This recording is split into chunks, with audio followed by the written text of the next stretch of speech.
안녕하세요.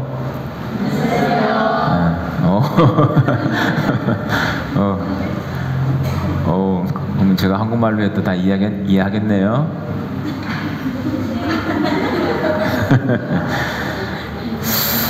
Okay, masaya akong makita kayo, mga Santa Rosa brothers, sisters.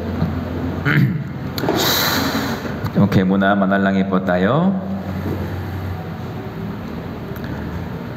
Banal at mahapaking Amang Diyos na nasa amin ay nagmamahal. Salamat po sa iyong dakilang biyaya na nagligtas sa amin sa kasalanan.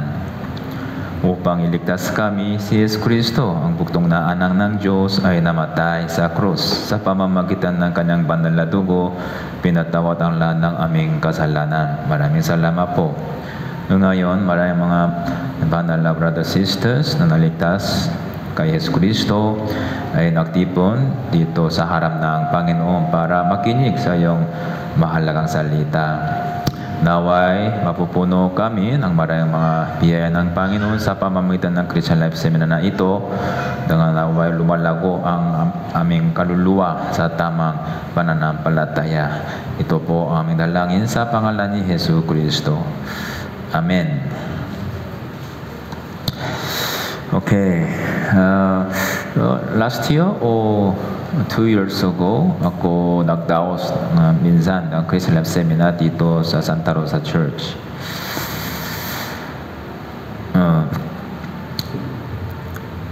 Kayo ba naligtas? Kayo po ba pupunta sa langit, kaharian ng Diyos? Kung gayon, ano ang pag-asa ninyo habang buhay sa mundong ito? Ano ang iyong pag-asa sa mundong ito? Walang pag-asa? Ano pong iyong pag-asa?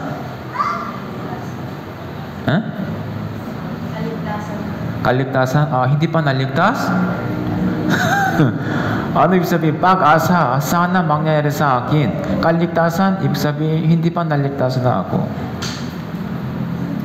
Kayo ba hindi pa naligtas? Kung kayo naganap na ang pag-asa na kaligtasan, ano pang pag-asa? Sa mas madaling salita, habang buhay, anong gagawin ninyo? Maraming mga bagay-bagay. Isipin natin, sa mundo, ano pong mas marami, kagalakan o kalungkutan? Kalungkutan, tama po ba? Kung gayon, ito mas maganda. Pumunta tayo sa langit. Dahil sa langit, walang kahirapan, walang kalungkutan.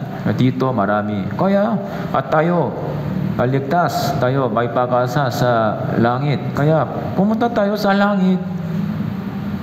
Pero bakit hindi? Bakit hindi pa tinawag tayo ng Diyos sa langit? Bakit ibinigay ng Diyos sa atin ang mga buhay sa makasalan ng mundong ito? Bakit? Para saan? Sa pamamagitan ng Bible Seminar, yes, kayo naligtas. Dahil, ano ang kahulugan ng layunin ng Bible Seminar? Ang mga makasalanan, paano sila maliligtas?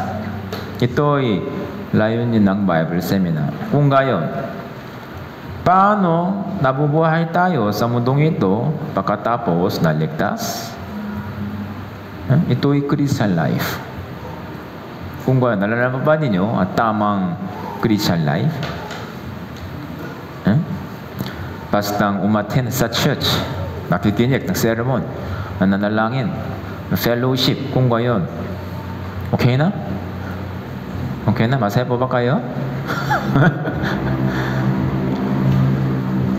Okay, may tanong. Mga dito may estudyante.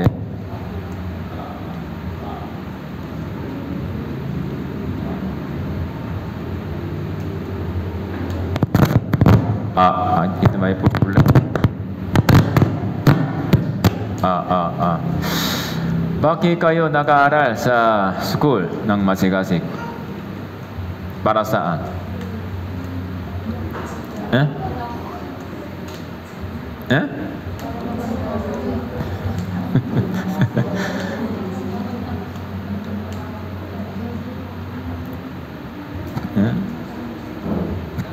Para sa pera? Para sa pera? Kung kayo'y kumuha ng mga mabuting grado, hindi ko alam na nga dito Philippines anong system ng grado, hindi ko alam. Anyway, kung kayo'y tumanggap ng maraming mga certificate, maraming mga medal, malaking medal, kung kayo madaling papasok sa mas mabuting school, mga university dito sa Philippines, UP, okay, UP, marunong mga tao papasok sa UP kung sila ay nag-graduation ng UP. Kung kayo maraming mga chance na papasok sa mabuting company. Ano ibig sabihin ng mabuting company? Maraming sweldo kung kayo mabuting company. Na po ba? Kanito may goal. Estudyante, para dito nag-aaral lang masigasig. Hindi po ba? Kung kayo bilang anak ng Diyos, para saan kayo nabubuhay sa mundong ito? Ito'y layunin ng Christian Life Seminar para sa inyong mabuting pananampalataya. Huwag kayong makinig lang ng itong Christian Life Seminar. Muna isipin. Kung may tanong, okay, tanungin ako. Una, sasabihin ko sa inyo ngayon, bagong nilalang. Ito, Christian life. Ano ang Christian life? Ano ang Christian life? Pamumuhay ng mga tao ni Kristo. Mga tao ni Kristo sa mundong ito. Tao ni Kristo. Tao ni Kristo. Kaya Kristiyano. Pamumuhay ng Kristiyano. Anong ibig sabihin? Christian life. Dapat nating malaman ng spiritual na meaning. Ito. Hanggang Biyernes, ipapakita ko sa inyo patuloy itong picture na ito hanggang maintindihan ninyo itong picture nito. Muna, inan natin ng Biblia, Unang Juan chapter 5 verse 19 at 20. Ito, dahan-dahan, basahin po natin ng sabay. 3, 2, 1. Alam natin na tayo'y sa Diyos at ang buong sanlibutan ay nasa ilalim ng kapangyarihan ng masama. Alam natin na narito ang anak ng Diyos at binigyan niya tayo ng pagkaunawa upang ating makilala siya na totoo, na tayo'y nasa Kanya na totoo, sa Kanyang anak na si Hesus Kristo. Ito ang tunay na Diyos, ang buhay na walang hanggan. Oo. Alam natin tayo sa Diyos at ang buong sanlibutan ay nasa ilalim ng kapangyarihan ng masama. Ilalim ng kapangyarihan ng masama. Ano ibig sabihin? Sino siya? Kapangyarihan ng masama. Sino masama ito? Ano ibig sabihin? Diablo. Di ba? Diablo. Okay. Tayo sa Diyos at ang buong sanlibutan, ito, buong sanlibutan ay nasa ilalim ng kapangyarihan ng Diablo. Kaya, sa spiritually, may dalawang panig. Dalawa. Isa, Diyos. Isa pa, Diablo. tayo sa Diyos, ibig sabihin tayo anak ng Diyos. Mga buong sanlibutan, nasa ilalim ng Diablo. Kaya pinakaharian ng buong sanlibutan ng Diablo. Okay, kung kayo mga estudyante, kayo ba nag-aaral para sa Diyos o para sa Diablo? Para sa Diyos? Okay, maganda. At alam natin na naparito ang anak ng Diyos, Hesus Kristo. At binigyan niya tayo ng pagkaunawa upang ating makilala siya na totoo. Hesus Kristo dumating sa mundo at nagbigay sa tao ng pagkaunawa. Bakit? Upang makilala ng Diyos. Tunay na Diyos. Hindi nakikita ng ating material na mata. Pero may Diyos. Dapat natin makilala ang Diyos. Ito ang tunay na Diyos, Hesus Kristo, at buhay na walang hanggan. Kaya, sa pamamagitan ng Christian life, nakikilala natin ang Diyos. Bakit dapat natin makilala ang Diyos? Tayo pupunta sa langit at mabubuhay kasama ng Diyos sa langit. Hanggang kailan? Magpakailanman. Sa mundong ito, tayo alis. Kailan? Sa tamang panahon. Kung kayo namatay o kung bumalik si Hesus Kristo sa mundong ito, kung kayo, tayo alis sa mundong ito. Okay, mga estudyante, kung dumating si Hesus Kristo, anong halaga ang yung pinag-aralan sa school? Anong halaga? Mathematics, English, science. Anong halaga? Wala halaga. Pero, ito, Biblia. Ito, may halaga sa langit. Kung gayon, okay, ano mas mahalaga? Yung class sa school o Biblia? Kung gayon, okay, kayo marunong, kayo nakakaalam, katotohanan. Yes, Biblia mas mahalaga. Kung gayon, para sa Biblia, ilang oras ginagamit ninyo? Ilang oras?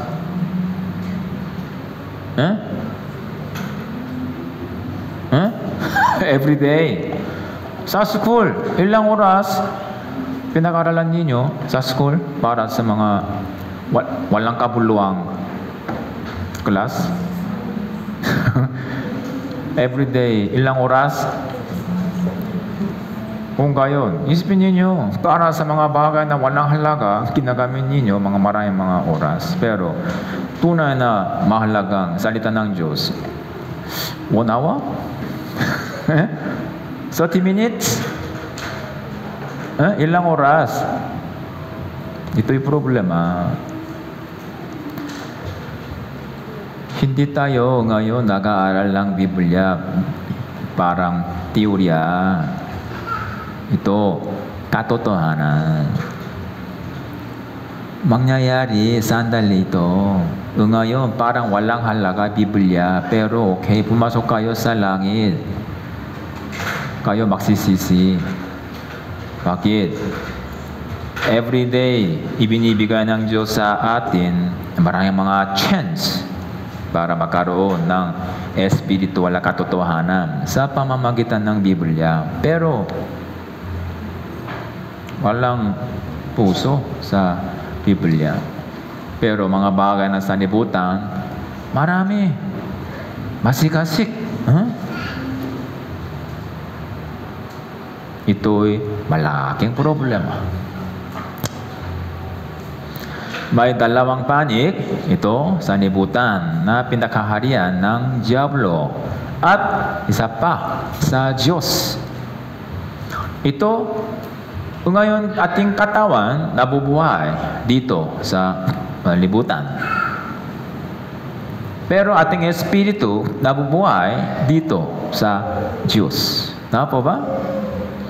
Kaya kayo medyo mas busy kaysa sa ibang mga tao. Di naligtas na kaluluwa, dito sila dito nabubuhay. Dito lamang masigasig. Dito lamang. Pero Kristiyano, tayo sa katawan, kailangan trabaho dito. Pero para sa ating kaluluwa, dito tayo dapat maging masigasig. Sa sanibutan, kayo laging marunong dahil lahat ng mga eskwelahan magtuturo tungkol sa sanibutan. Walang school na nagtuturo tungkol sa Diyos. Sino nagtuturo sa inyo ng mga tungkol sa espiritual na katotohanan na nasa bagay ng Diyos? Sino? Kung ngayon, ebanggiyan, sa ebanggiyan lamang, hindi po ba? Pero, meron pa po nagtuturo sa inyo ng mga tunay na espiritual na katotohanan? Hala. Huwag nating kalimutan ito. Lahat ng mga bagay na ito itatapon sa impyerno. Anong sinabi ng Diyos? Wakas susnugin ang buong mundo. Ito'y kapalaran ng sanibutan. Kaya, ang lahat ng mga bagay na ginawa ninyo sa sanibutan, walang halaga, magiging walang kabuluhan. Huwag ninyo kalimutan ito. Yung bahay, yung pera, lahat ng mga material na bagay-bagay, may katapusan. At mas malaking problema, hindi madadala sa Diyos. Lahat ng bagay na sanibutan, iiwan sa mundo. Pero, maraming mga tao nagtatrabaho, nagsasakripisyo para dito. Naligtas na ako, pero maraming mga oras, maraming mga chance, maraming mga pera, maraming mga talento, ginagamit para sa sanibutan lang. Malaking problema. Hindi po ba? Kayo nagpabasa ng Biblia araw-araw, pero kayo ba naging marunong tungkol sa spiritual situation? Sasabihin ko sa inyo tungkol dito, sa linggong ito. Isipin niyo, sino ako? Ako ba anang ng Diyos? O anong gagawin ko para bilang anang ng Diyos? Ako pupunta sa langit. Ito, alis. Kung gayon, anong dapat kong gawin? Ito, mahalagang question. At kapag pagkatapos, pumasok kayo sa langit, anong gagawin ninyo? Sa langit, anong gagawin ninyo? Maraming tao hindi nag-iisip tungkol dito. Kayo mabubuhay sa langit magpakailanman. Pero bakit walang plano? Ito pinakamahalagang question sa mga Kristiyano. Ako naligtas, pupunta ako sa langit. Okay na, tapos na. Talaga, tapos na? Kung kayo pupunta sa langit, anong gagawin ninyo? Anong sinabi ni Jesus?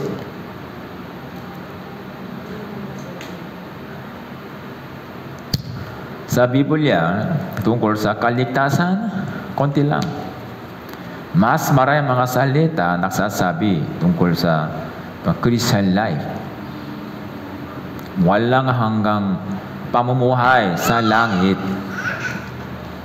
Pero sa tingin ko, maraming mga brother and sister nag-iisip na kaligtasan lamang. Kaligtasan lamang. Kaya ako naligtas, okay, tapos na. Nawala na lahat ng mga problema sa mundong ito. Okay, dito, okay na, tapos na. Naganap na. Dahil Jesus Kristo, nagbayan na lahat ng kasalanan at aking kasalanan. Kaya tapos na, okay, dito, okay. Pero dito, anong ginawa ninyo? Anong ginawa ninyo dito? Ito mahalagang question.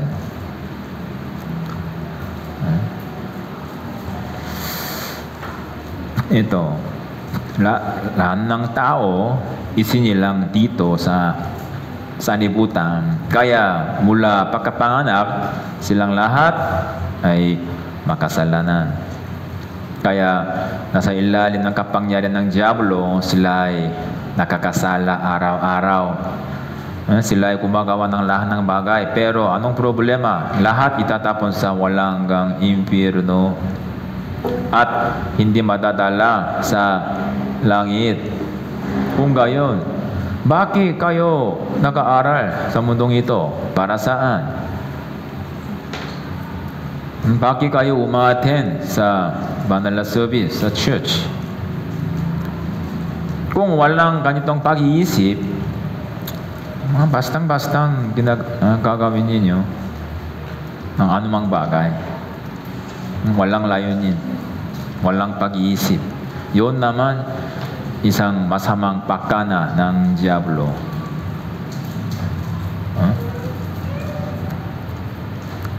Ang Diyos nagpahayag sa mga makasalanan ng Ebanghelyo. Pumalik kayo sa Diyos. Pumalik kayo sa Diyos. Ngayon, sa pamamagitan ni Jesus, nabuksan na ang pintuan patungo sa langit. Kaya kayo'y makinig ng Ebanghelyo, ang magsisik kayo. Kaya kayo naman, bumalik kay Jesus at sa pamamagitan ng pananampalataya, kayo naligtas. Naging malaya sa kasalanan. Nga po ba? Tapos tingin ko hanggang dito, ay, marunong kayo. Pero mula rito, anong gagawin ninyo? Halimbawa, isang sanggol, isinilang. Ako tapos na. Tama po ba?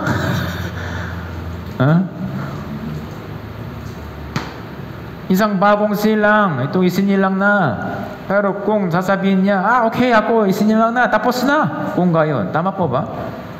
Ito'y bagong silang. Kung gayon, tapos na o magsisimula? Magsisimula. Sa harap niya, maraming mga oras at chance, buhay para sa kanya. Kaligtasan, hindi katapusan, brother, sister. Katapusan sa sanlibutan. Tapos na para sa sanlibutan. Pero, nagsimula na para sa Diyos. Okay, naintindihan niyo ito? Ito ay hindi teorya, espiritual na katotohanan. Huwag inyong kalimutan. Kaya ito, Colossians chapter 1 verse 13, ito naman, nasa nasabay, 3-1, iniligtas niya tayo sa kapangyarihan ng kadiliman at inilipat tayo sa kaharian ng kanyang binamahal na anak. Nasa kanya ay mayroon tayong katubusan na siyang kapatawaran ng mga kasalanan. Ito naman, iniligtas niya, Jesus, tayo sa kapangyarihan ng kadiliman at inilipat tayo sa kaharian ng kanyang minamahal na anak. Dati tayo nasa ilalim ng kapangyarihan ng kadiliman, masama, Diablo. Pero inilipat tayo sa kaharian ng kanyang minamahal na anak, langit. May paglipat ng ating position.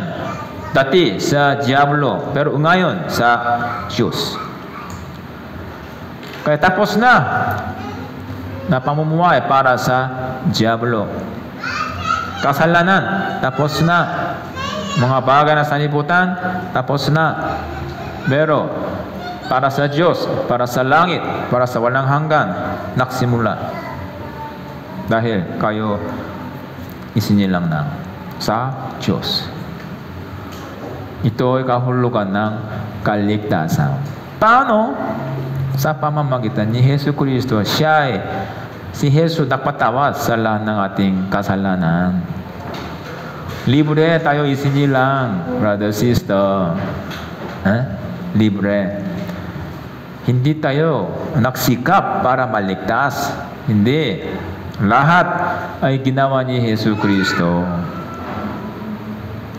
Only tayo nanampalataya kay Jesus. Yun lang. Kaya ano ang kahulugan ng pananampalataya? Ito, mga paglipan ng kanyang position. Ng puso, okay, ako susunod kay Jesus. Dati, ako susunod sa Diablo. Pero ito makasalanan, ayaw. Ako susunod kay Jesus. Kanito, nagsisi, nagbago. Okay? Ephesians chapter 2 verse 1. Ephesians chapter 2 verse 1. Kayo nooy mga patay sa inyong mga pagsalangsang at mga kasalanan. Dahil sa kasalanan tayong lahat patay.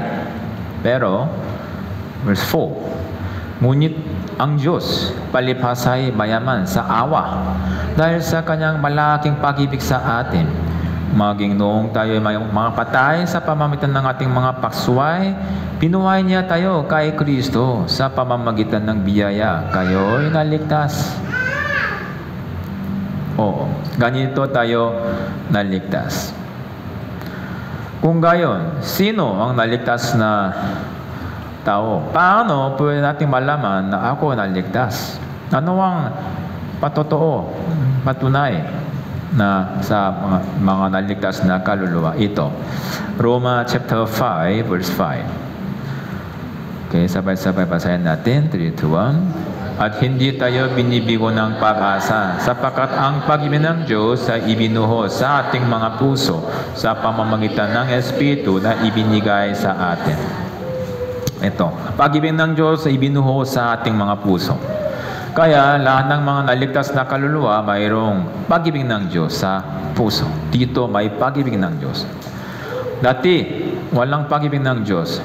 Bakit? Tayo umiibig sa sanlibutan. Ibig sabihin, Diablo. Pero ngayon, sa pamamagitan ni Jesus, nakilala natin ang katotohanan dahil ibinigay niya sa atin pagkaunawa upang makilala ang Diyos. Kaya nalaman natin na Jesus, anak ng Diyos, sinugo ng Diyos. Siya namatay sa krus para sa akin. Ito'y pag-ibig niya sa akin. Kung kaya ako naman, may pag-ibig sa Diyos. Mahal ko ang Diyos. Siya'y naligtas. Pinatawan na lang kasalanan ko. Okay, thank you. At umalis na. Ito ba pag-ibig? May isang anak nagsasabi, mahal ko nanay, pero siya ay umalis sa bahay. Ito ba pag-ibig? Mahal ko tatay, pero patuloy nag-aaway. Ito ba pag-ibig? Hindi pag-ibig. Sino naligtas? Siya ay mayroong pag-ibig ng Diyos. Bakit? Ibinuhos sa kanyang puso. Sino nagbuhos? Espiritu Santo. Espiritu Santo nagbuhos ng pag-ibig ng Diyos sa bawat naligtas na kaluluwa. Kaya sila ay mayroong pag-ibig ng Diyos. Kaya sila ay umiibig sa Diyos. Ito ay patotoo. Kayo ba umiibig sa Diyos? Talaga? Ipakita ninyo yung pag-ibig. Paano? May isang anak, siya ay nagsasabi, minamahal ko ang nanay. Kung gayon, paano pwede nating malaman siya ay umibig kay nanay? Paano? Pwede siyang magpakita ng kanyang pag-ibig. Paano? Magsunod, makikinig na mabuti, at ang pakikisama, pag-uwi, araw-araw, hindi lumabas, at nagbibigay, mga kunting regalo, maiba-diba. Kung kayo, siya ay umibig sa akin. Yes, tama. Pero, bibig lamang nagsasabi, pag-ibig. Pero, ayaw umuwi, ayaw makinig sa kanya. Kung kayo, kakaiba. Kaya po ba umibig sa Diyos? Kung kayo, ano ang ebidensya? Pwede ba niyo ipakita yung pag-ibig sa Diyos?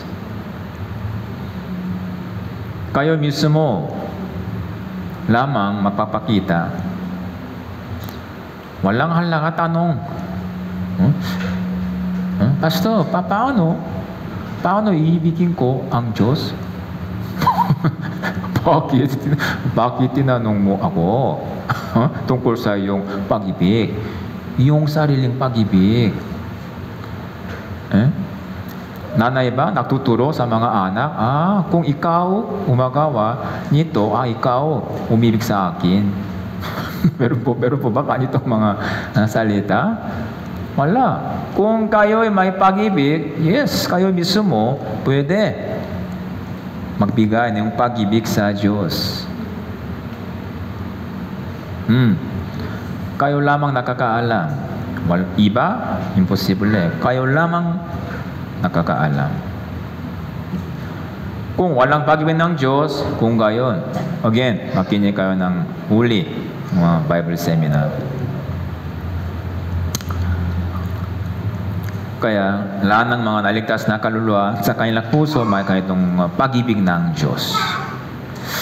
Ephesians chapter 2 verse 8, sapagkat sa biyaya kayo naligtas sa pamamagitan ng pananampalataya. At ito'y hindi sa pamamagitan ng iyong sarili, ito'y kaloob ng Diyos. Kaligtasan, ito'y kaloob ng Diyos. Kung kayo, ano ibig sabihin? Kaloob ng Diyos, yes, ayon sa Biblia, may pitong uring kaloob, regalo. 7 regalo. Ito, huwag niyo kalimutan ito. 7 regalo. Ito, walang hanggang regalo. Una, kapatawaran ng kasalanan. Pinatawan na lahat ng aking kasalanan. Ito ay unang regalo. Naligtas na ako. Same meaning. Napatawan na ang lahat ng kasalanan ko. Mula pagkapanganak hanggang kamatayan. Lahat ng kasalanan ko. Future sin, hindi ko alam. Pero, si Jesus nagbayan na bago nangyari. Ito, regalo ng Diyos. Ibinigay ng Diyos sa inyo, bawas sa inyo, kapatawaran ng kasalanan. Kaya kung kayo naligtas, kung kayo i-check uli. Tama ba? Tinatawan na ang kasalanan ko? Tama-tama pinatawan na. Okay. Ephesians chapter 1 verse 7, sa Kanya ay mayroon tayong katubusan sa pamamagitan ng Kanyang dugo na kapatawaran ng ating mga kasalanan ayon sa mga kayamanan ng Kanyang biyaya. Sa pamamagitan ng dugo ni Jesus, pinatawad ang lahat ng ating kasalanan. Ikalawa, pag-aaring ganap. Tayo makasalanan sa Diyos, pero naging matuwid, naging ganap ng tao. Ito, ikalawang regalo. Kayo masama. Ako naman masama. Pero, dahil kay Jesus, sa harap ng Diyos, ako naging ganap. Sa tingin ko, ako masama pa. Pero, sa paningin ng Diyos, dahil sa dugo ni Jesus, matuwid. Ito yung regalo.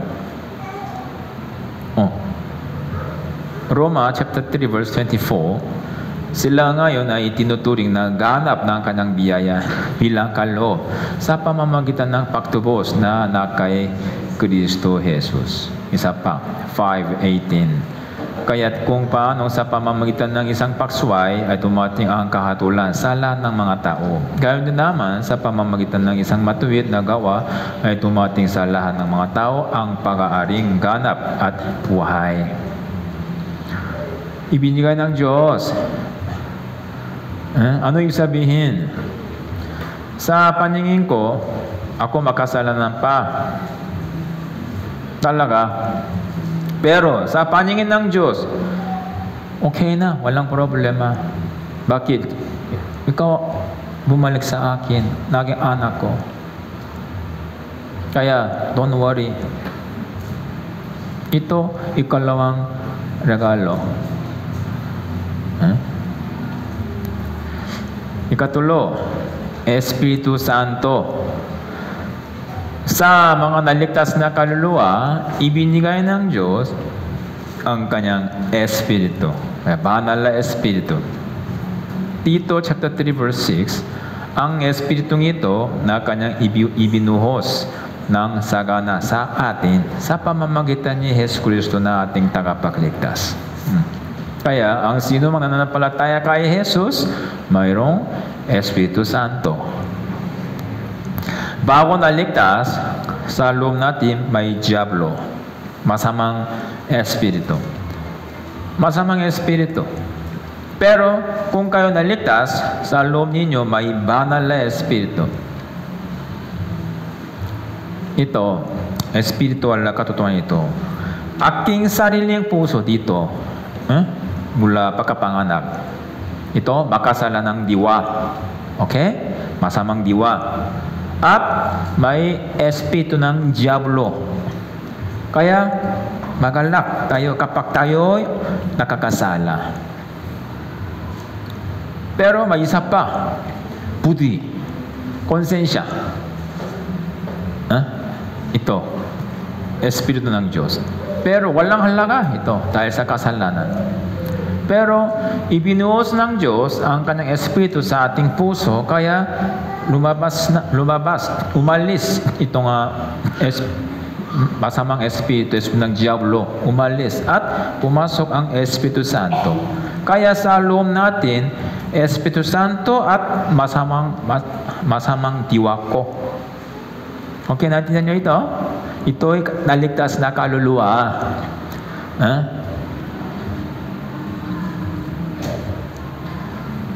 Kaya, kung kayo sumusunod sa Espiritu Santo, magiging banal. Pero, kung kayo sumusunod sa iyong sariling diwa, kung kayo makakasala, ito'y Kristiyano, depende sa iyong puso. Sino susundin ninyo? Diyos o aking sarili? Diablo, hindi kaya papasok sa inyo ngayon dahil sa Espiritu Santo. Maraming tukso, pero hindi kaya papasok sa atin. Hindi kaya. Dahil sa Espiritu Santo. Kaya kung kayo nagpasya, ayaw, diablo, susundin ko ang Espiritu Santo. Kaya ninyo gawin ang kabutihan. Dahil sa Espiritu Santo. Subukin ninyo. Ika-apat, buhay na walang hanggan. Ito, unang 1 chapter 5 verse 13. Ang mga bagay na ito ay isinulak ko sa inyo upang inyong malaman na kayo'y mayroong buhay na walang hanggan sa inyong nananampalataya sa pangalan ng Anak ng Diyos. Yes. Sa mga nananampalataya sa pangalan ni Jesus Kristo, mayroong buhay na walang hanggan. Okay? Buhay na walang. Ito regalo. Regalo. Libre ibinigay ng Diyos sa atin. Libre. Regalo. Kayo ba bumalik sa Diyos? Kung gayon, may keep the box. Keep the box. Kapatawaran ng kasalanan, pagaling ganap, Espiritu Santo, at buhay na walang hanggan. Kaya kahit na mamamatay sa mundong ito, pero dahil sa buhay na walang hanggan, pupunta sa langit, ang mabubuhay sa langit magpakailanman. Ika-apat na regalo, buhay na walang hanggan. Tapos, pang-lima, born again. Born again. Unang Pedro chapter 1 verse 3, purihin ng Diyos at Ama ng ating Panginoong Hesus Kristo sa pamamagitan ng kanyang malaking kahabagan ay muli tayong ipinanganak sa isang buhay na pag-asa. Muli tayong ipinanganak. Anong sabihin nito? Muli tayong ipinanganak. Minsan tayo ipinanganak ating katawan sa mundong ito. Pero dahil sa kasalanan, namatay ang ating espiritu. Pero dahil kay Jesus Kristo, muli ipinanganak tayo, kaya ito tayo, means ating espiritu, kaluluwa. kaluluwa. Kaya ngayon, tayo nabubuhay. Ngayon tayo nabubuhay. Labas, sila namamatay. Talaga. Ito, umpisa, ipinanganak sila, ng kamatayan, ito'y buhay ng tao, di ba?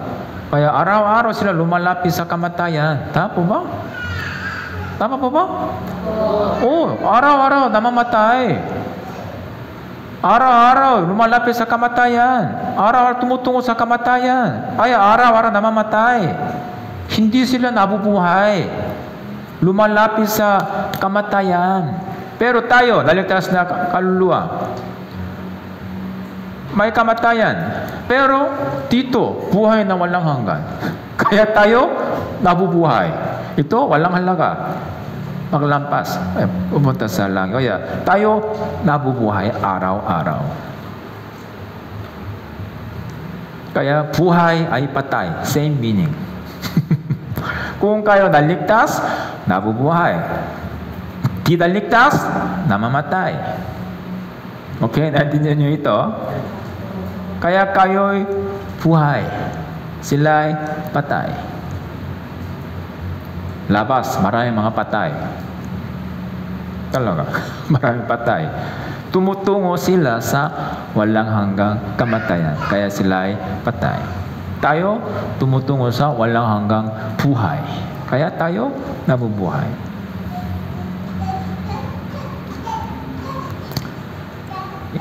Ika-anim, anang ng Diyos. Anang ng Diyos. Roma chapter 8 verse 14. Sapagkat ang lahat ng pinapanubayan ng Espiritu ng Diyos ay sila ang mga anang ng Diyos. Tayo'y mga anang ng Diyos. Tayo, masamang makasalanan, pero naligtas na. Sa sanibutan, tayo walang halaga, pero tayo naligtas. Ibig sabihin, pumalik sa Diyos. At ibinigay ng Diyos sa atin, okay, ikaw, anak ko. Ito naman, malaking regalo. Libre, ibinigay sa inyo. Itong regalo, gift box. Gift box.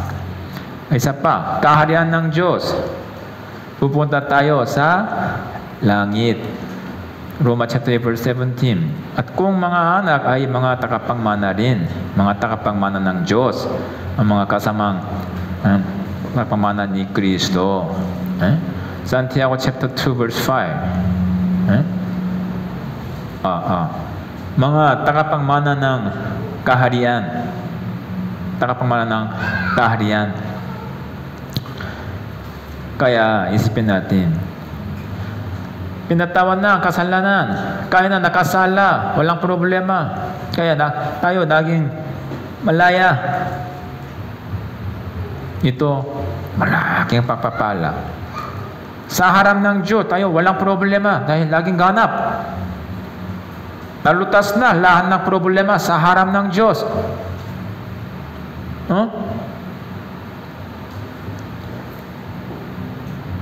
At dito sa loob, may Espiritu Santo, kaya hindi kaya papasok ang masamang diablo.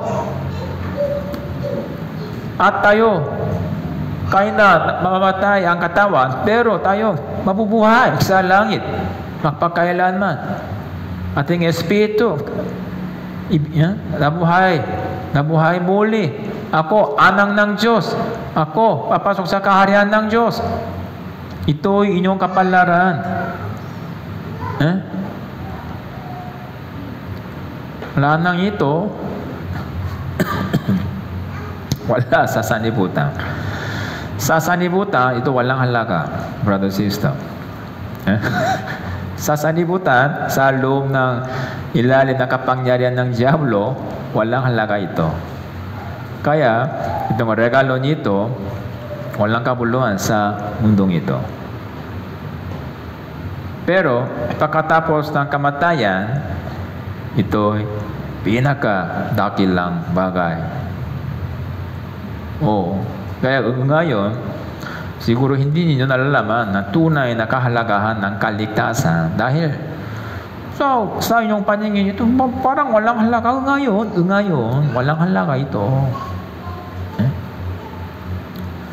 Pero, ngayon sa mundong ito, gaano kadaming tao nahihirapan dahil wala sila ng ganitong mga regalo ng Diyos.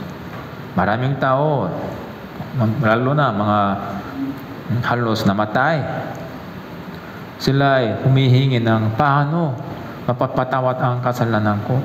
Ako, sobrang daming kasalanan, pero mamamatay ako, itatapos sa impyerno. Maraming tao may balisa dahil sa kasalanan. Sa harap ng Diyos, maraming mga kasalanan. At maraming mga demonyo sa mundong ito. Lahat ng tao umaasa na mabubuhay, magpakailanman. Pero paano? Lahat ng tao humihingi tungkol dito. Pero kayo, tumanggap ng libre. Pero anong problema? Hindi alam. Ito kahalagahan ng tuwang kaligtasan. Ito naman malaking problema. Kaya, ito, ikalawang Korinto, chapter 5, verse 17. Okay, sabay-sabay po. Basahin natin. 3, 2, 1. Kaya't kung ang sino man ay na kay Kristo, siya ay bagong nilalang. Ang mga lumang bagay ay lumipas na. Tingnan ninyo, ang lahat ay naging bago. Kaya, isipin ninyo tungkol dito. Kayo'y bagong nilalang. Lahat ng mga dating pamumuhay na ginawa ninyo sa sanlibutan, tapos na, lumipas na. Kahit na kayo ay mabut, mga makapangyarihang tao sa mundong ito, walang halaga sa langit. Kahit na kayo nag-aral ng masigasig sa universidad, walang halaga sa langit. Kahit na kayo nag-negosyo ng mabuti sa mundo, walang halaga sa langit. Bakit? Kayo'y bagong nilalang. Lahat ay naging bago. Lumang bagay, lumipas na. Kaya, again, kayo'y dapat magsimula. Magsimula. Kung gayon, saan matututunan ninyo itong bagong nilalang? Anong gagawin ko? Only Biblia lamang nagtuturo sa inyo. Sa mundo, hanapin ninyo. Nasaan itong tamang katotohanan tungkol sa bagong buhay? Maliban sa Biblia. Only Biblia lamang nagtuturo sa inyo. Only Biblia lamang. Kaya, kung hindi nagpabasa ng Biblia, impossible na pwede niyong malaman ang tamang espiritual na katotohanan. Pare-pareho, mga estudyante na pumasok sa school, pero hindi nag-aaral. Same meaning. Naligtas na ako, pero hindi nagpapasa ng Biblia. Hindi nag-iisip tungkol sa spiritual situation. Same meaning. Naglalaro lang sa school. Umattend sa church, pero hindi nag-iisip tungkol sa spiritual na katotohanan. Kundi, mga nag-fellowship, kumakanta, yun lang. Walang pag-iisip tungkol sa langit, tungkol sa Diyos. Walang pag-iisip. Kung gayon, hindi nag-aaral sa school, naglalaro lang. Kung anong halaga? Dito, Philippines, UP. Okay, sa Canlauan, Los Baños, may UP. UP Los Baños. Tarinig ko, sila ay nag-aaral ng masigasig tao. Okay, sila ay pumasok sa UP, pero hindi nag-aaral. Anong halaga ang UP sa kanila? Ano ang ibig sabihin ng UP sa kanila? UP means makapagbigay sa kanila maraming chance. Yun lang. Hindi po ba? Maraming mga mabuting propesa. Kaya maraming mga chance sa kanila. Pero hindi sila nag-aaral ng mabuti, walang halaga. Kayo? Okay, naligtas daw. Pero hindi nag-aaral ng Biblia tungkol sa walang hanggang pamumuhay sa langit. Kung kayo, anong halaga ang iyong Christian life dito? Ako umaten sa Santa Rosa Church. Naligtas, pupunta ako sa langit. Kung ka sa langit, anong gagawin ninyo? Anong gagawin ninyo?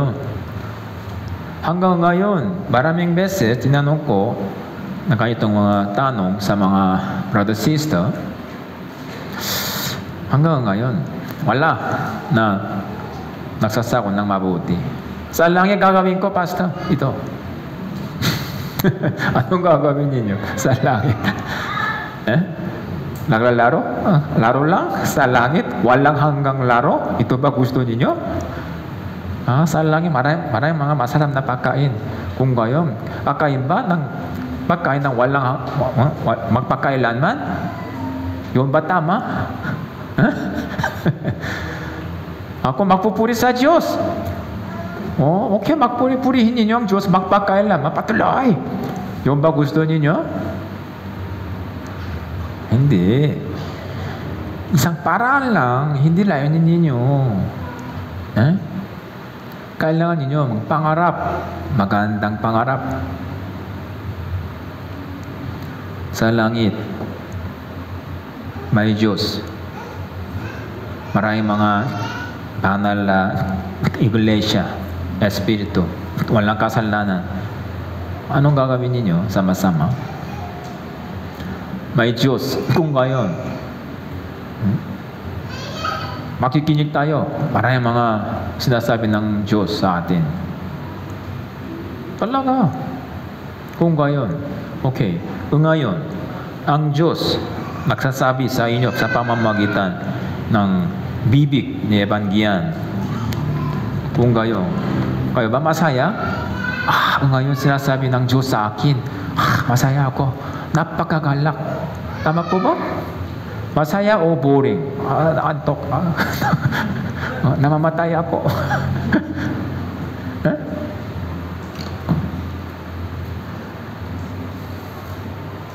Dapat natin malaman totoong meaning ng Christian life. Muna, kayo'y bagong nilalang. Anang ng Diyos, pero bagong silang. Baby.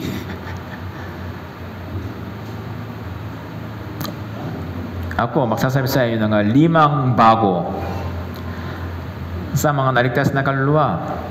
5 ay naging bago sa kanila. Una, sila ay bagong nilalang.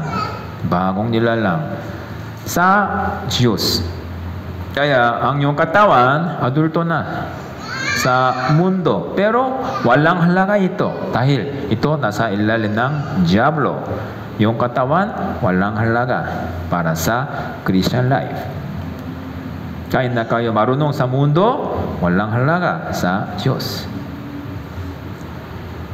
Yung espiritu naging bago ngayon isinilang. Kung gayon, sa harap niya may bagong pamumuhay. Yes, new life sa mga bagong silang. Tapo ba? Isang sanggol isinilang na.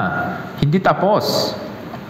Siya ay mabubuhay sa hinaharap. Mahabang panahon. May bagong buhay, bagong pamumuhay. Dapat natin malaman ito. Kayo dapat mag-isip tungkol dito. Anong gagawin ko bilang anak ng Diyos? Bilang tao ni Kristo? Anong gagawin ko? Ito inyong pangarap. Espiritu Santo, nagsasabi nga nito. Juan chapter 14, verse 26. Subalit ang mga aliw ang Espiritu Santo na susuguin ng Ama sa aking pangalan, siya ang magtuturo sa inyo ng lahat ng mga bagay at magpapaalala sa inyo ng lahat ng aking sinabi sa inyo. Kaya lahat ng mga bagong nilalang inaakay ng Espiritu Santo sa tamang daan. Kaya lahat ng mga Kristiyano dapat sumunod sa Espiritu Santo. Siya'y magtuturo sa atin ng lahat ng mga bagay. Ano ibig sabihin? Lahat ng mga bagay. Tungkol sa sanlibutan? Hindi. Tungkol sa Diyos. Tungkol sa langit. Okay? Unang Juan chapter 2 verse 27, tungkol sa inyo, ang pagpapahid na inyong tinanggap ay nananatili sa inyo. Kaya't hindi na ninyo kailangan pang kayo'y turuan ng sinuman. Ngunit kayo'y tinuturuan ng kanyang pagpapahid tungkol sa lahat ng mga bagay. At ito'y totoo at hindi kasinungalingan. Kung paano kayo'y tinuruan nito, ay kayo manatili sa kanya. Oo. Kaya, kayo naligtas kung gayon isipin ninyo, paano susundin ko ang Espiritu Santo? Ito ay pinakamahalaga. Espiritu Santo, siya ay guro. Siya ay guro. Nasaan siya? Dito. Sa loob natin. Dahil ibinigay ng Diyos sa akin, sa inyo, at dito, hanapin ninyo Espiritu Santo sa loob yung puso.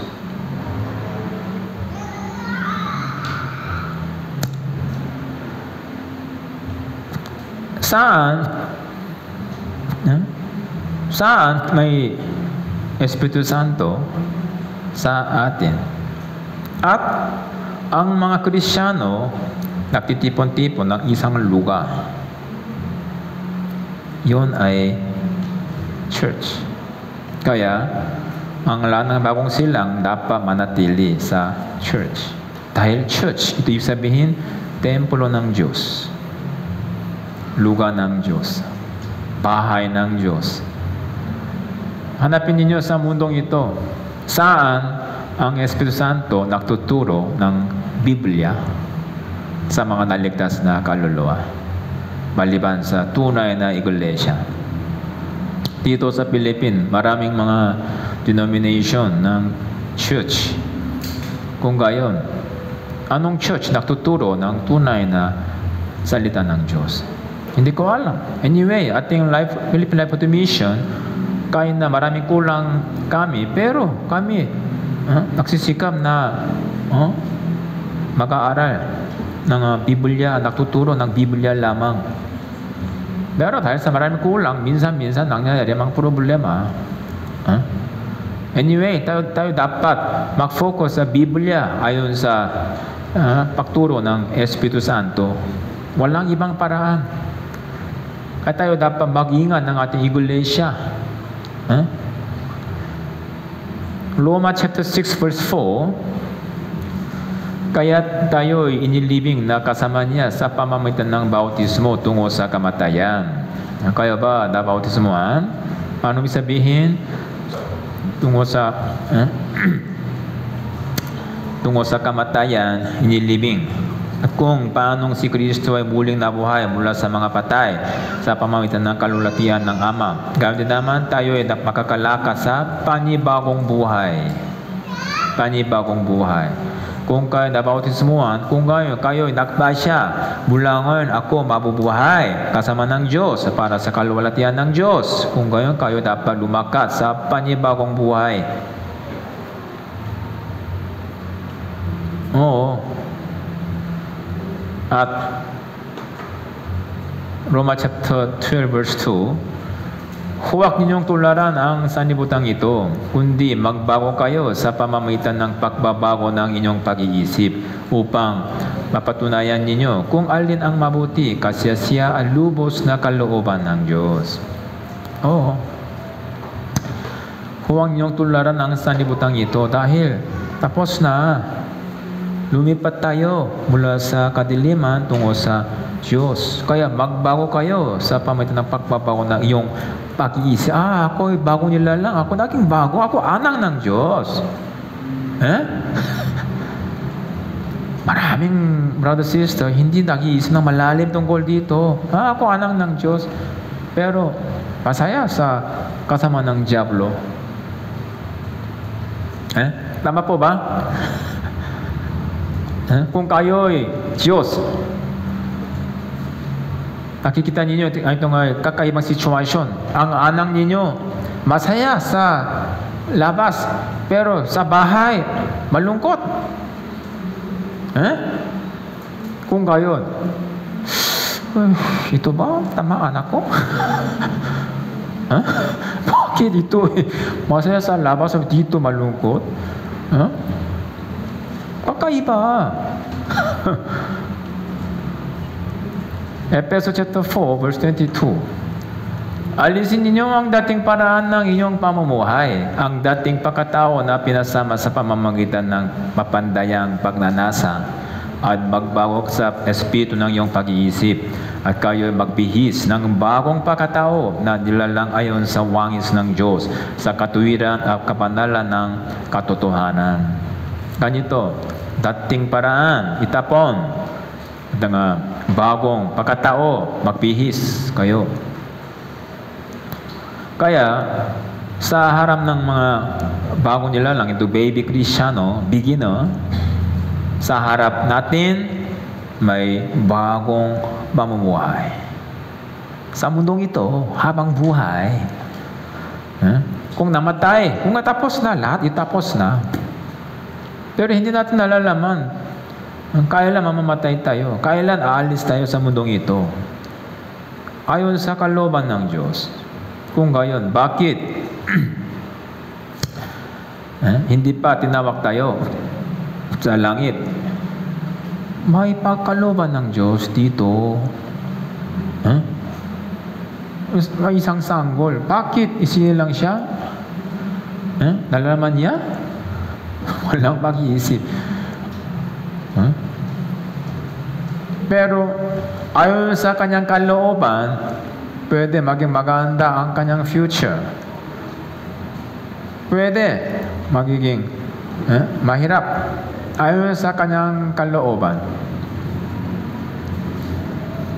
Kung itong bagong nilalang, bagong silang, hindi nag-aaral ng salita ng Biblia, kung gayon, magiging walang kabuluhan ang kanyang buhay. Pero kung siya ay asigasig para makilala ang Diyos, kung gayon, siya ay magiging napakarangal na tao sa langit.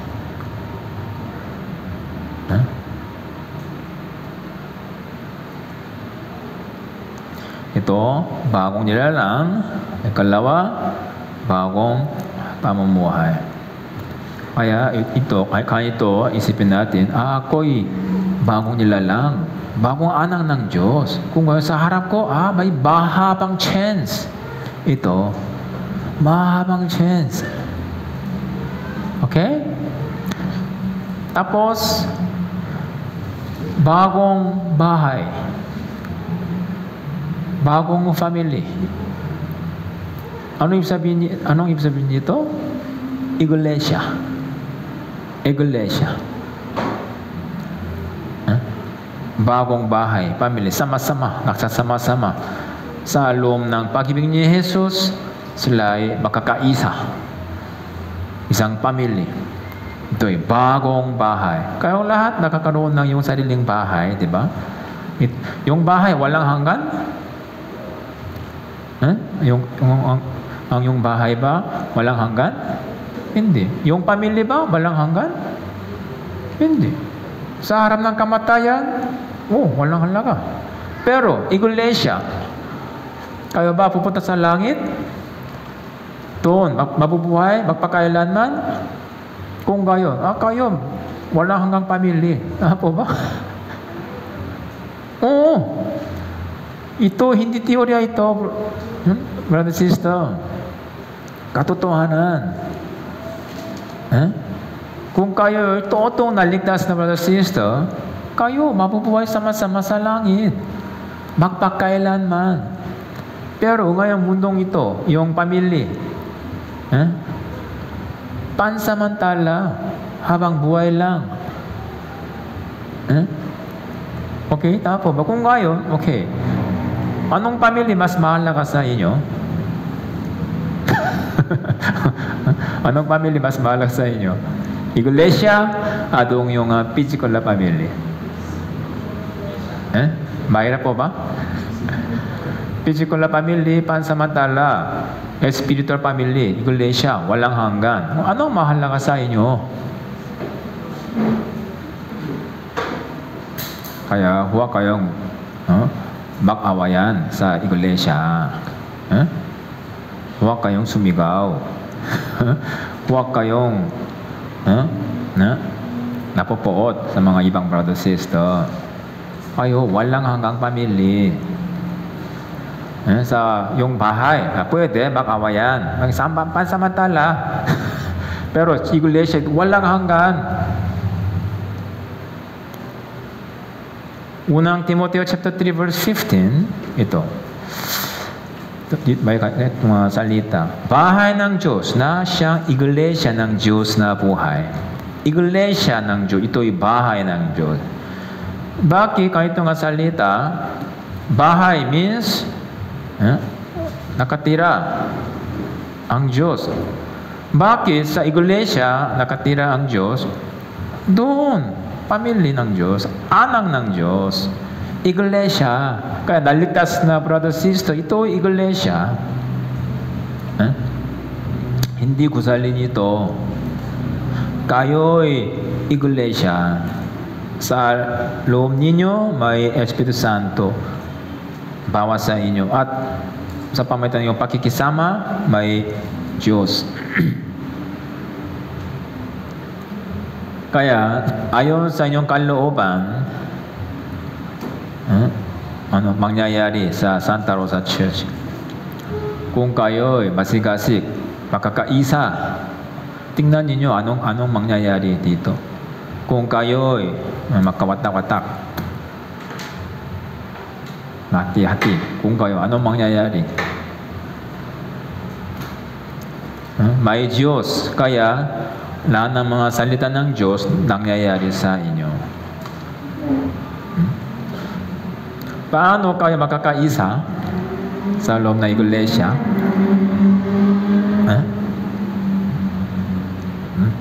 Paano? Dalawa magiging isa.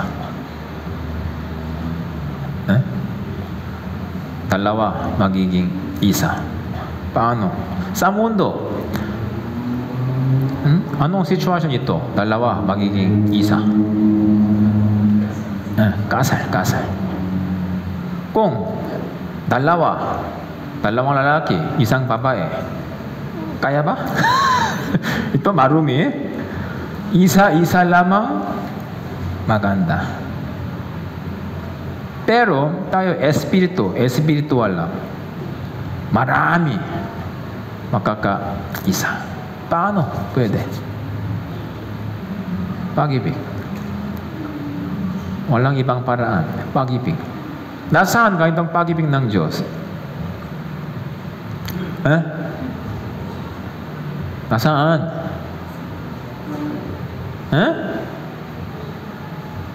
Nalimutan ninyo? Oo. Sa bagong nilalang. Sa bagong nilalang may pag-ibig ni Jesus. Nakita ninyo sa cross, pag-ibig ni Jesus.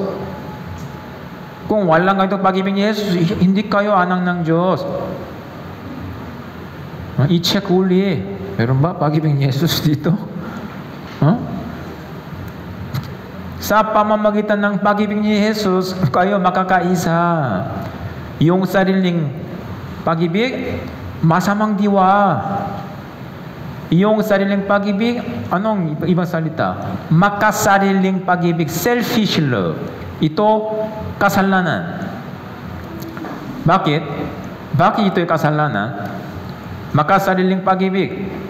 Ibang salita. Ikaw, para sa akin, ikaw mahirap.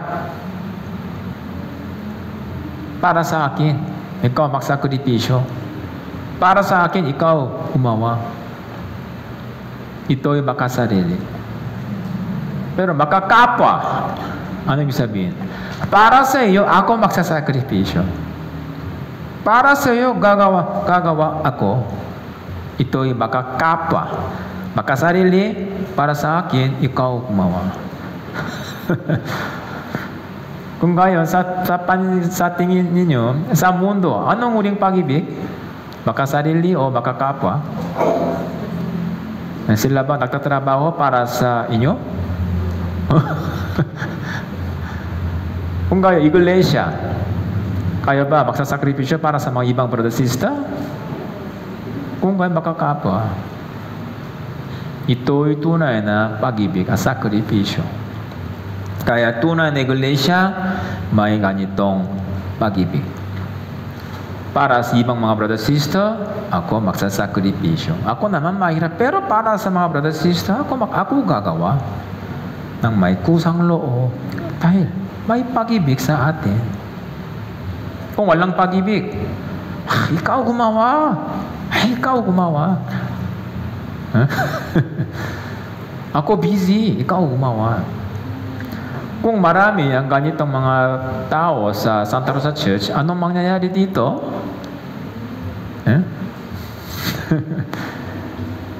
May problema. Kaya ayon sa inyong kalooban, pwede niyong gawin ang Santa Rosa Church na maganda o medyo mahigpit o masama. Yes.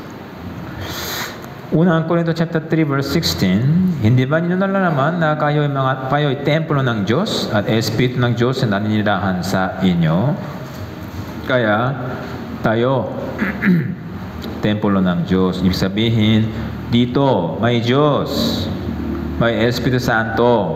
Kung kayo naniniwala na kayong salita, kung kayo, isipin ninyo, anong gagawin ko sa church?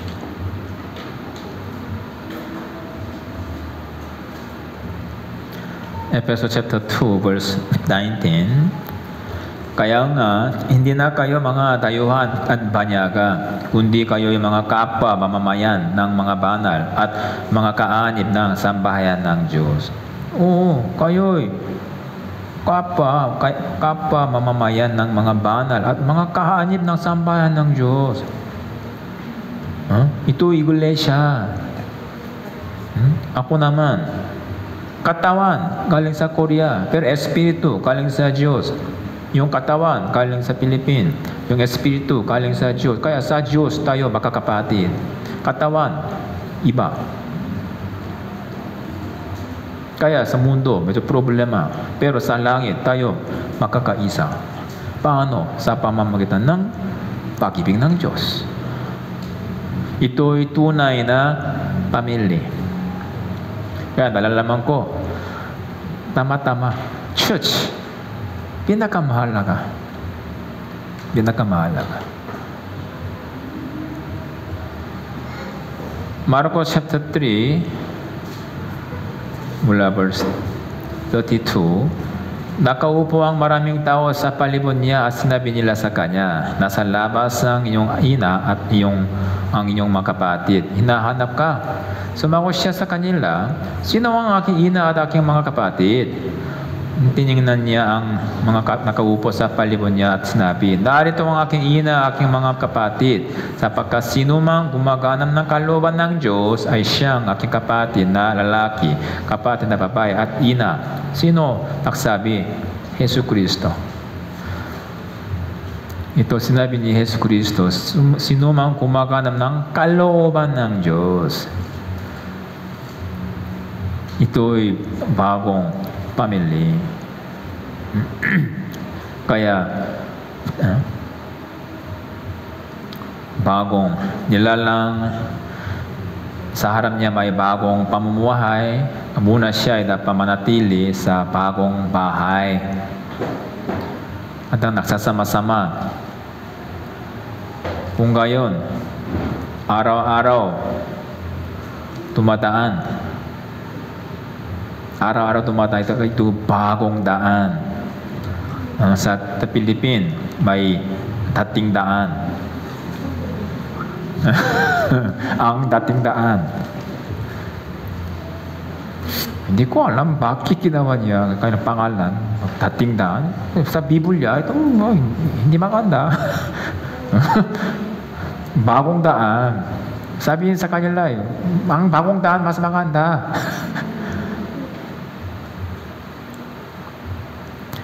Patungo sa langit. Tayo tumutungo sa langit. Okay? Bagong daan.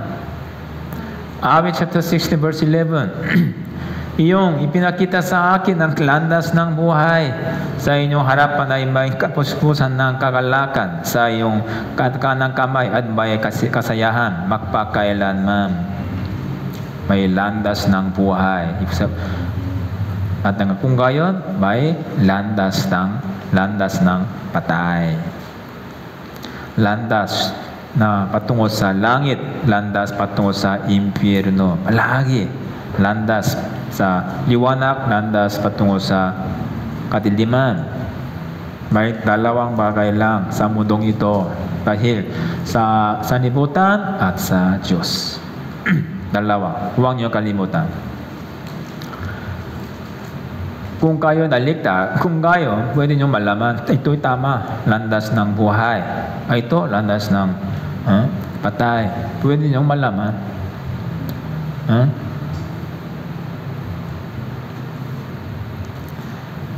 Bagong daan.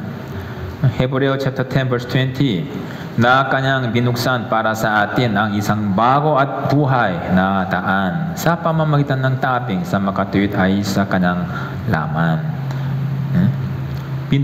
Kanyang binuksan para sa atin ang isang bago at buhay na daan.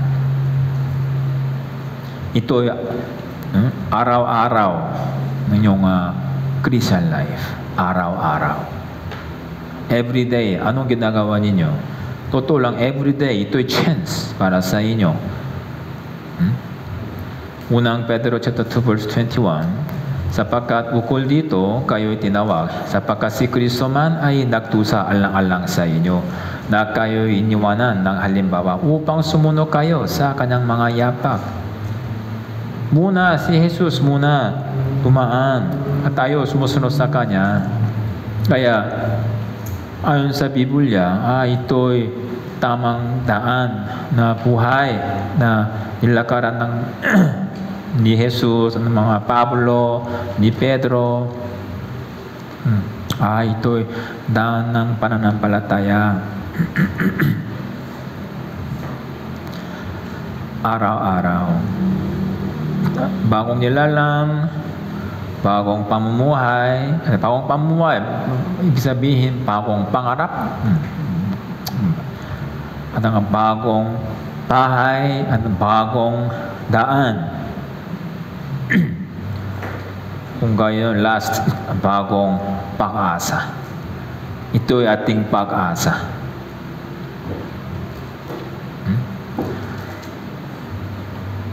Kailan darating tayo sa langit? Kapag tumating si Jesus. Dahil sinabi ni Jesus sa atin, darating uli si Jesus sa mundong ito upang kunin ang kanyang bayan, Iglesia. Kailan darating? Siguro sandali darating si Jesus Kristo. Dahil sa mundong ito, maraming mga pangyayari nagsasabi na malapit katapusan ng mundong ito. Ito lang, walang future sa Iglesia. Kahit na tayo'y naganyaya sa mga tao na pakinggan ang salita ng buhay para kunin mo ang buhay na walang hanggan. Pero sino na nakikinig ng mabuting puso? Ilan? Narinig nila maraming beses tungkol kay Jesus Kristo. Pero walang pag-iisip. Kung kayo ito, bakit hindi ibinuhos ng Diyos sa Kanya ang pag-ibig? Nakinig siya ng mabuti, tama. Pero bakit hindi ibinuhos ng Diyos ang Kanyang pag-ibig sa Kanya? Bakit? Bakit? Alam po ba ninyo? Bakit? Ayaw niya. Bakit? Ayaw niya bumalik dito. Gusto niya manatili dito. Ayaw.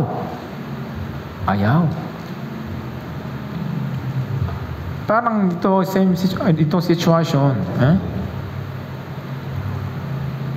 ngayon, ilang mga dito, may OFW, Philippines, marami sa mga Hong Kong o mga Saudi Arabia, sila nagtatrabaho. Sila ay nagbigay sa inyo. Dito, pinili ko mga malaking bahay. Dito, dito mabubuhay sama-sama. Kaya siya ay nagpadala sa inyo ng aeroplano ticket. Aeroplano ticket. Okay, dito. Libre. Okay, thank you. Siya ay, okay, pwede bumalik. Pwede pupunta. Tama? Pero ilan? Ayaw. Dito, mas mabuti. Ayaw. Kung gayon, ito, malang alaga. Okay, natindihan nyo ito? Jesus nagbigay sa buong mundo. Ito, kaligtasan. Nabuksan na. Pintuan nabuksan. Okay, dali-dali. Pumalik kayo. Ayaw.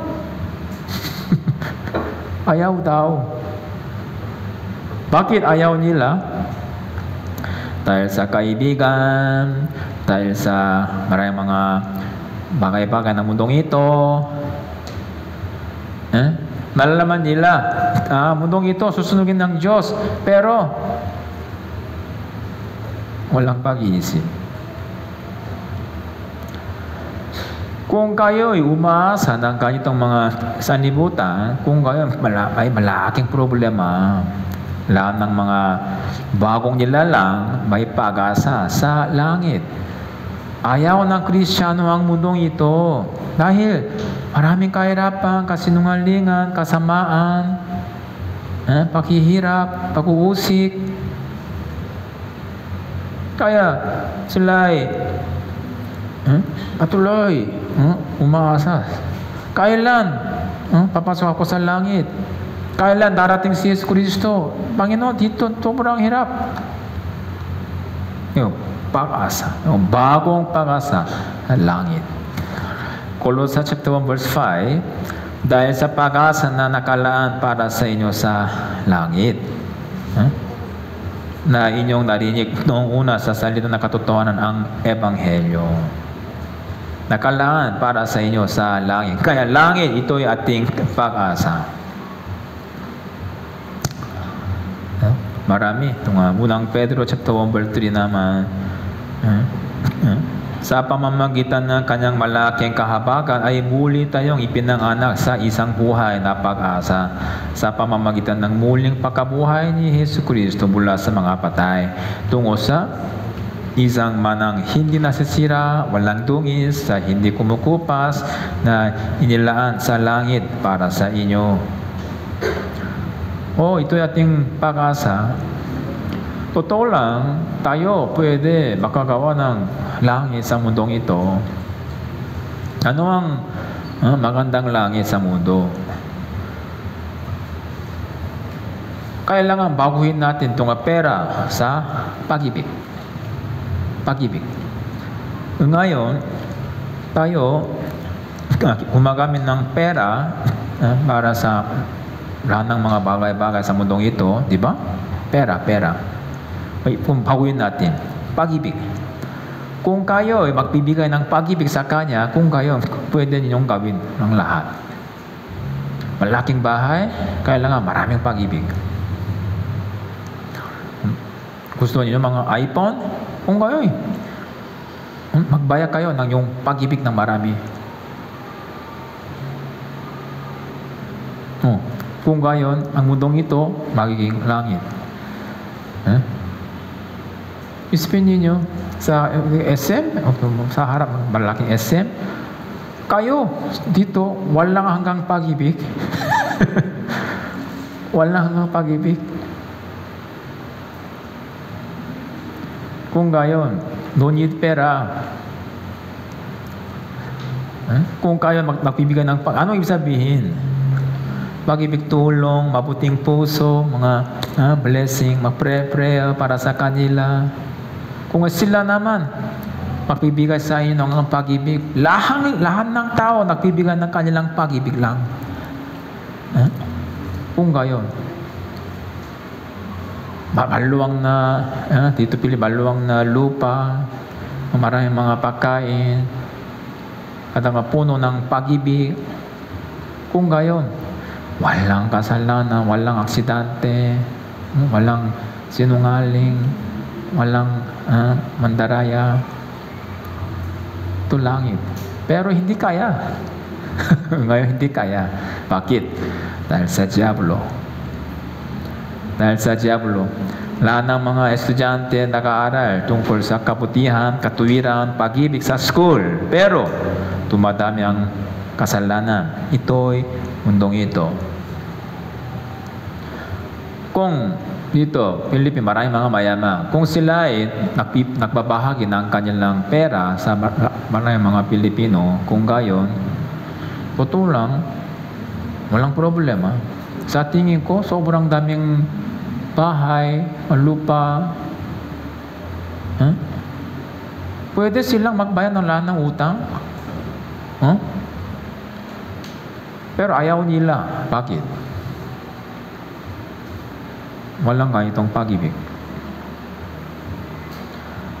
Sa langit, kaya kunin ninyo maraming pag-ibig. Ano ang layunin na Christian life? Gaano kataming pag-ibig kukunin ko? Yun ay mission ninyo habang buhay. Pag-ibig. Okay, isipin natin. Sa araw na ito, ilang pag-ibig ibinigay ninyo sa iba?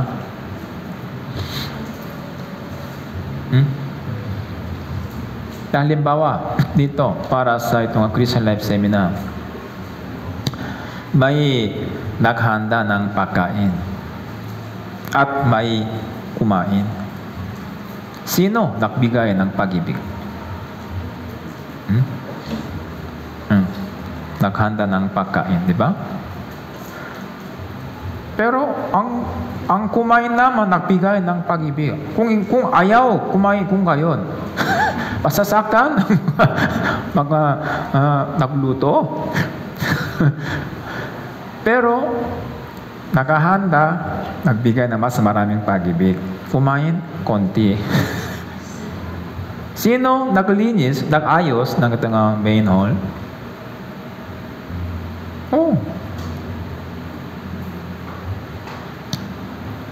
Kung natakbuhan ninyo mga basurahan, mga dumi, kung gayon, anong ginagawa ninyo?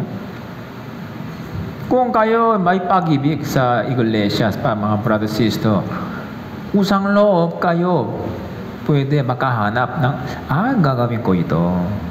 Ito'y pag-ibig, brother sister.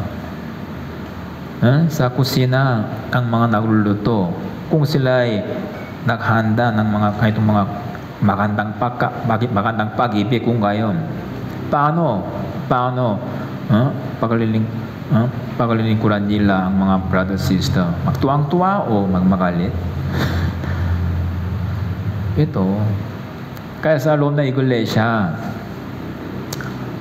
sa pamamagitan ng itong sakripisyo, natutunan natin ang pag-ibig. Dahil ang pag-ibig hindi galing sa teorya. Kailangan experience. Experience. Salita, ito hindi pag-ibig. Yung experience. Gawin ninyo. Gawin ninyo. Kung kayo umiibig sa Santa Rosa Church, kung kayo, okay, ibigay ninyo ang yung pag-ibig sa church. Kusang loob. Kusang loob. Kung gayon, yung pag-ibig, ito, isang manang hindi nasisira, walang dungis, at hindi kumukupas at inilaan sa langit para sa inyo. Ito inyong kantimpala. Kaya, hanggang ngayon ako nakahanap. Paano ibibigay ko ang pag-ibig ko sa mga Pilipino?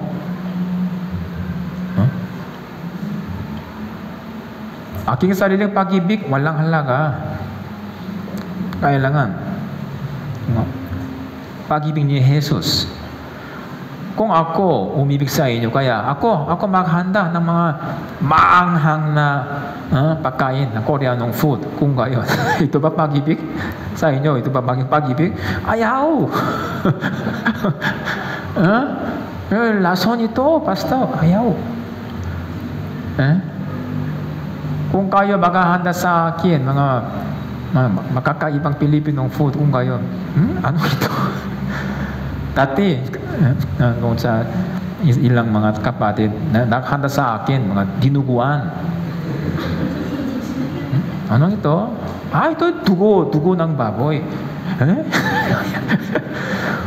Ito pag-ibig niya para sa akin, pero hindi kaya. Kaya, ano ito?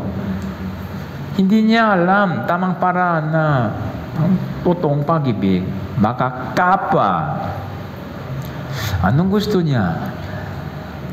Kung kayo ba umibig sa Diyos, dapat niyo malaman muna ano ang kalooban ng Diyos. Gagawin ko yon. Panginoon, gusto ko ito. Ako, magbibigay sa inyo ito. Ito, walang pag-ibig, hindi pag-ibig.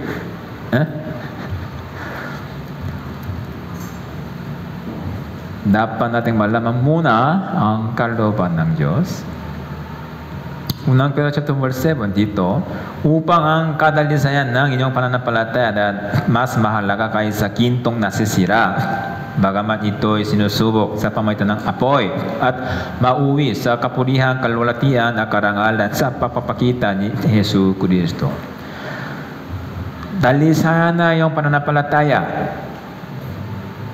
Tunay na pananampalataya, hindi nasisira dahil sinubok ng maraming mga kahirapan. Nasanay. Mga ginto. 99.99% na ginto. Pinakamahal. 95%, na 70%. Iba-iba. Pure gold.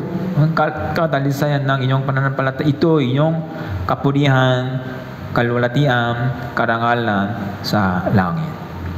Ito'y ating pag-asa. Ayon sa inyong ginawa, gagantihan kayo. Ito'y kautusan ni Hesus Kristo para sa inyong gantimpala. Kaya, pagkatapos ng kaligtasan, walang ginawa para kay Jesus, kung gayon walang gantimpala. Yung kasalanan ng libre, pinatawan na. Pero tungkol sa inyong gantimpala, hindi libre. Ayon sa inyong ginawa, gagantihan kayo. Ito'y kautusan ng Diyos. Kung kaya, dapat ninyong hanapin, anong gagawin ko? Para sa Diyos, para sa mga iglesia, para sa mga brother, sister. Mahalaga ito. Unang Pedro chapter 13, kaya't ihanda ninyo sa gawain ang inyong mga pag-iisip, na supilin ninyo ang inyong sarili at ilagak ang inyong pag-asa sa biyayang darating sa inyo kapag inihayag na si Hesus Kristo. Jesus ngayon dumadating sa atin ng may maraming gantimpala. Dala ang maraming gantimpala.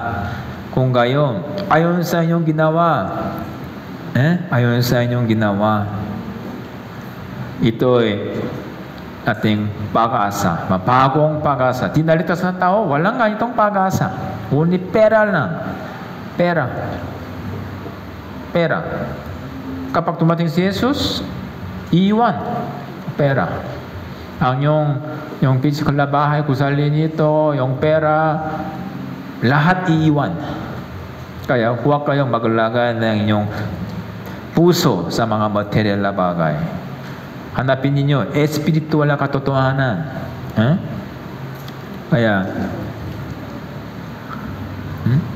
sinabi ko sa inyo, ngayon 5 bagong nilalang, ng bagong pamumuhay, bagong bahay, bagong daan, bagong pag-asa. Bukas, may tanong, may tests. Pitong regalo ng kaligtasan at 5 bago. Ito. Kaya, depende sa iyong puso. Pwede kayong mabubuhay ng masigasig para sa sanibutan. Kung gayon, mag-aaral kayo ng masigasig, magtrabaho sa kumpanya, pumunta sa maraming mga resort, dagat, iba't ibang mga lugar. Kung gayon, masaya ang iyong katawan. Pero, ito, wala. Ito, itatapon sa impyerno. Ito, pupunta sa langit. Pero, walang ginawa ka.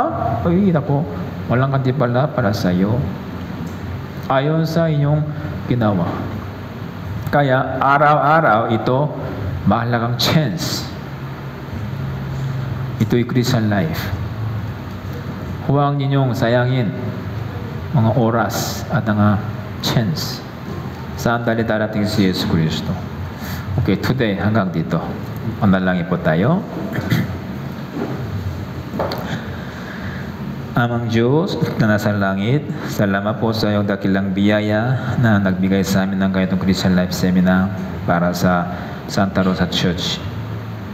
Naway, lahat ng mga Santa Rosa Church brothers sisters magiging malakas sa pananampalataya upang kanapin ang mahalagang kalooban ng Panginoon. Para dito muna dapat naming malaman ang espiritual katotohanan sa pamamagitan ng Biblia.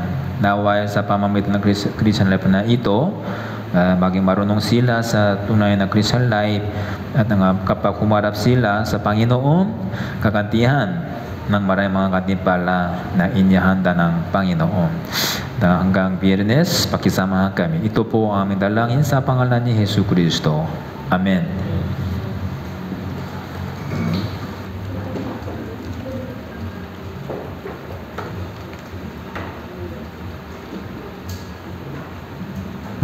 Check. Okay, maraming salamat po sa Diyos sa unang session ng ating Christian Living Seminar. So bukas, magkakaroon po tayo ng panibagong topic para po sa Christian Living Seminar, kaya sama-sama po tayo muli na makabalik dito po sa lugar po na ito para sama-sama rin po tayo makatanggap ng